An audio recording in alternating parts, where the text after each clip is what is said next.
again. We got attitudes today, but we gonna No, for real. We gonna have to work through them, but we're good. And we're here. I don't know. Okay, I'm 7. Erica. No, why? We won't cut it off. We're gonna keep it going. I'm Erica King. Katrina Harley. Kiana Thompson. And we are Real2Her. Today we're going to talk about our emotional attachments to deals. You know, we differently feel certain ways when things don't happen with our deals, and we're going to express them today. Erica, you have one that you wanted to talk about. No, I'm so mad about it. But before we start that, can we talk about this beautiful bottle of perfume that we have sitting here that I can't afford, by the way? Which is a bottle that my husband bought me. It's a Disney collection. Husband, hint. It's a Disney collection from House of Silovich. I think I said that right. What? I hope I did. Salage, maybe. If not, they'll be calling House of Salage. I'm sorry. I know. It smells really good. Let me see. I've never seen this before. You can find this in, I believe it was Nordstrom. Oh, that's We not, got this from? I don't go in that store, so yeah. No, it wasn't Nordstrom. Have you worn it? I did. I have. It was Bloomingdale's, actually. This is one of my favorites. It's pretty. My favorite perfume. So this is the feature for today. Okay, let's get back to it. Erica, let's talk about your deal that you had, you was feeling some type of way about. So I'm still feeling some kind of way. Mm-hmm. So that you guys know that I, speaking for me, because I don't want to speak for somebody else and it's not them, but every one of my deals I have an emotional attachment to. I used to be like, oh, take the emotions out of it. It's really hard because I really want my clients to win. Even if there's somebody else's clients, like I want you guys to win. And that's because I learned the value in owning a home so long ago that I just don't believe in renting and wasting your money with anybody else. I'm not a saver. Like my husband, he gonna be fussing about this video. I'm not a saver. I try to be. Kiana fussed at me. Trina like, I'm naturally not a saver. And that's because in my head, my house is my savings account. It is. And I'm not knocking people who put money in their bank account. That's not what I'm saying. What I'm saying is for me, I know that I put $100,000 into my house when I purchased it. That savings account is growing and I don't have to do nothing else. So if an emergency happened, I can go to the bank and pull that money out of my equity. And I have way more than that $100,000 that I put in 4 years ago. So I don't like wasting money. I just had a deal fall apart and I felt helpless because the seller just decided I'm not going to show up to closing. Wait, hold on. A seller could do that? No. I didn't think a seller could do that. He did. There are repercussions. It better be. Which is happening a lot more lately. It better be. There are repercussions, but I don't like to give bad news. So me having to call my client to say, hey, we just can't find a seller. The seller is not showing up. We got to start looking again. I took it upon myself to find this seller's family without my broker's permission. I found his family. I thought that, you expect nobody want to see somebody else going through. My client is homeless, like with a family, not good. Little kids. And it's not okay. Then their money is locked up because this guy just disappeared. Mm-hmm. And his family kind of, the first time they were responsive. And then the second time it was kind of like, oh, that's not my problem. But I can guarantee you my problem with people is if it was them. How would you feel? So there is emotion involved in real estate. It has to be. And if you're not passionate about it, you don't have a passionate realtor, you got to reconsider. Because I think I cried more than my client because I know I tried everything and I was willing to keep trying everything. And it really was nothing I could do because we just got to let the legal people handle everything. But I was hurt. And I remember when you called me, I'm like, oh my God, this is my first time hearing Erica about to cry on the phone. She was like, yeah. Because I had to call these people and let them know that you did everything you're supposed to do. And how do you help somebody keep the faith after that? Mm-hmm. Long and behold, because the kind of realtor I am, I don't like people giving up. I'm not a quitter. We are actually under a new contract now. Better house, better everything else. Everything happens for a reason. Just didn't do it. But yeah, it still was, they paid for inspection. They paid for an appraisal. That's money that I can't get them back right now. My hopes is in this new deal, I'm able to credit them some money back. Mm-hmm. So they didn't take a loss. But yeah, I was emotionally hurt for a couple of days. I don't stay down long, but I know I felt their pain. How could you not? I was hurt. Yeah. If that man would have walked outside his house when I drove by to try to find him, I probably would have made a bad decision because it kind of was just like you took selfish. it personal. Yeah, you took it personal. And I'm big on saying don't take it personal. I am, but you can't not take and it I personal. think it's a difference if they still had a place to live in opposed to being homeless. I would even feel, I still think that I would feel some type of way, even if they still had somewhere to stay. Mhm. It's just the principle of it. You know, you agreed to sell your home. Mhm. You allow all of this to happen, all the inspection, the appraisal. You allow everything to happen. And then when it's time to get to the closing table, you run. No, Yeah. you just don't answer. You don't show up. No. You don't give no You gonna get yours. It doesn't work like that. It does. It doesn't work like and that. I think Kiana had a similar situation I've before. had similar situations. One, I just wanted to just give up and quit, and it's like, you know what? I don't want to do this no more. This seller promised this house to this couple of mine. They were waiting on another house to sell. They were like, oh, we just want to get the appraisal and blah, blah, blah, this and that. They went with another offer. Are you And I was like so hurt, and I'm like, you know what? I don't want to do this anymore because it's very tough looking for a house. My last client that we just closed with, I think we put in over 20 offers. And at that point, it's like, okay, what am I doing wrong? Mm-hmm. Yeah. And it's not you, it's not the You question realtor. yourself. Because, You start questioning yourself. Yeah. you know, you're doing everything in power. Like you're tightening up the deadlines. You're doing whatever it takes to try to get the contract, excuse me. But you have others that are coming down, paying cash, and it's nothing you can do. It's out of your control. Yeah. And then, you know, finally we got to the closing table, but, you know, you work as hard as you can to get these contracts for your clients.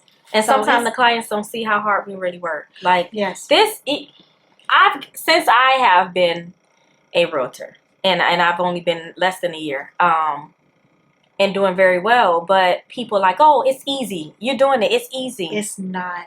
It's not. This is the hardest job I've ever. This is the only job listen. I worked good companies.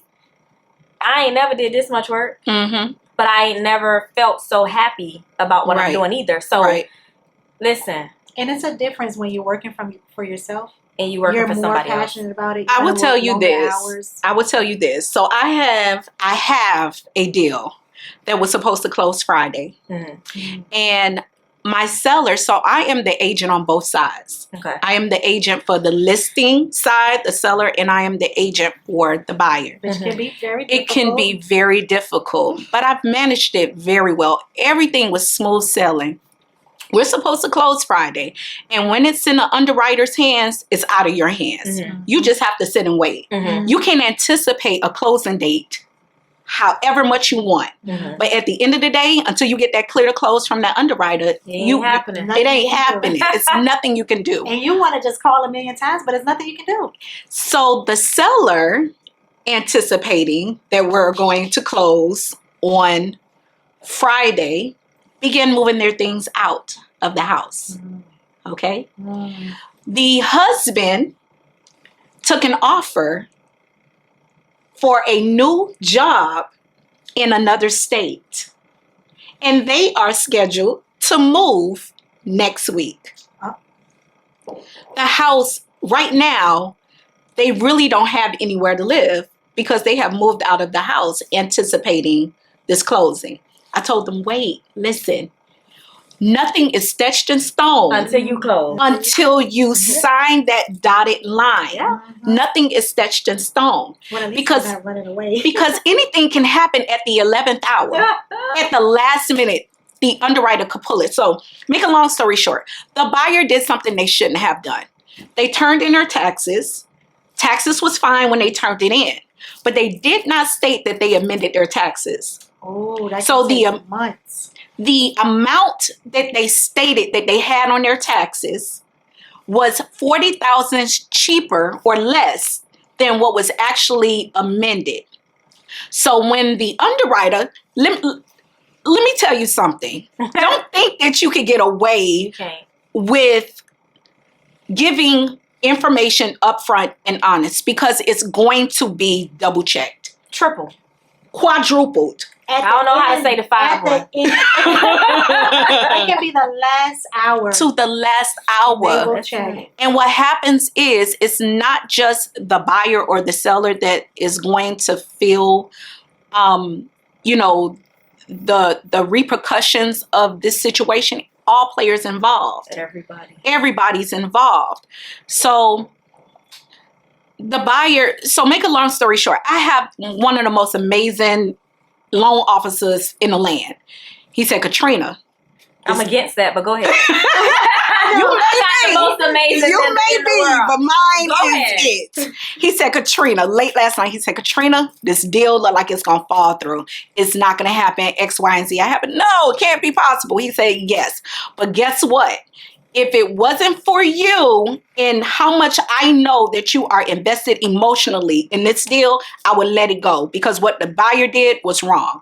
Mhm. But what I'm going to do, I am going to do a second, he went to the back way and submitted this loan to another lender Okay. that doesn't check for taxes. Okay. Mm. So just in case this first Don't fall underwriter through, he say out. no, we've already been approved for this Okay. second lender. So he's saving the deal. But what if he couldn't do that? And remember, that can happen case by case. Mhm. Case by case. Case by case. So That not can't, everyone can get away with that. no. Not everyone can get away with that. So the worst case scenario is that the closing is going to be extended a week, because he's able to get it pulled Good, through okay. very quickly. And that's a week is a short That period is of a very short My amount lender of can do time. that too, so My lender is We do. bad. We all have good lenders. We Very all good have really lenders. good Yes. We have great teams that we work with. Yeah. Mhm. And so whether you work with Erica, myself, Kiana, the teams that we have is going to make sure you Mhm. get to the closing table and beyond. But you gotta be what? Honest with us. You have to be Honest. honest. You gotta be honest with Up us. you front, have to because be- we could have help dealt you. right. Yeah. We could have dealt with this if you would have told us. And if you tell us, don't try to be slick and think it's not going to come out at the end, because it is. And it hurts you. It hurts Because you. eventually our clients get emotionally. The client is now, you get excited. It's Right. levels to that. You get excited. And it like builds you're ready, up. It and builds you up. mess yourself up. It's nothing we can do. But you're messing yourself up and everyone else. Mhm. I'm emotionally connected on all sides. Mhm. I'm emotionally connected Ooh, to that's a the. phone call you had. It really was. Yeah. But I did have a conversation with the seller. I'm very transparent. Mhm. I don't like people, I don't want your feelings to be hurt Mhm. or disappointed, but I need to let you know what's going on. But I want you to be sure and rest assured that we are doing everything we Mhm. possibly can to save the deal. But And some you're things honest are on still both out of our- sides. I'm honest On on both both sides. sides. Mhm. I'm not going to allow you to sit there and believe it's one thing and then it falls apart and it's Yeah. something else, and then I look like I'm a liar. Mhm. So I And want it depends, because I couldn't do nothing to prepare my client. What could I have done? but you did something. You found them something else. But you were honest with them. You explained everything to the T. Right. with It them. had nothing to do And with it I had you. had beating nothing to- myself up. And guess what? They don't see all the work that you're doing on the back end, but they recognize it. Why are you beating yourself up? Because What did you do? I still feel like it's something I could have done to make sure this didn't happen. No, there's How? Nothing, What? Nothing. What could I you don't have know, done? Beat up the seller. I don't know. Sometimes it's out of Tie him up to the Listen. title company table. the way that we are as realtors. We want the best. Mhm. And we are going to do whatever we possibly can do to make sure that the outcome is the way that it needs to be. But sometimes it's out of our control. But we still can do whatever we can do. We're not going to just let a deal just fall like that. Yeah. What happened, you had no control over. But what did you do to try to save something? I just cried. No, you found them another place. And a better place. A better place. A better And you're place. under contract. Things already. happen. Sometimes happen. things We not happen. under contract yet. They signed in the contract right now. So let's say by the time we finish recording that I should be under. But I always feel things happen for a reason. Yeah, I agree. Everything happens for a reason. You did what you could do. And what's most important, your client know that you were there for them I don't know. They all was the way cussing through. me out in the beginning. Yeah. It was like, blah, blah, blah. Oh. I had to get a translator. Wait, anybody speak Patois? Even so, at the end of the day, you're going to do what you can do. I'm going to do what I can do. She's going to do what she can do. And you have to trust and believe that we have your best interests at heart. And the one thing we promise we'll do is keep it real. Real. At all times. See y'all next week. All right.